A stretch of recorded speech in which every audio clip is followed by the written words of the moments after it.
Maabig apon mga kamata. Ngayong araw lalagyan namin ng harang itong ating munting kubo.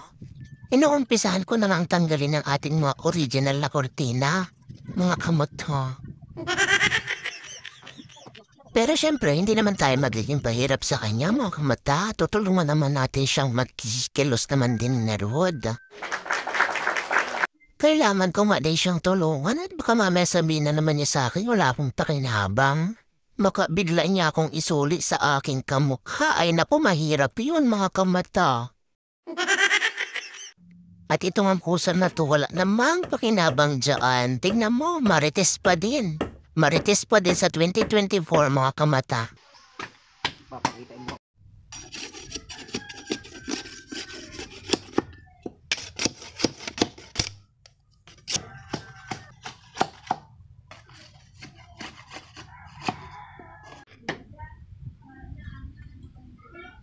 Yan mo kung pagday.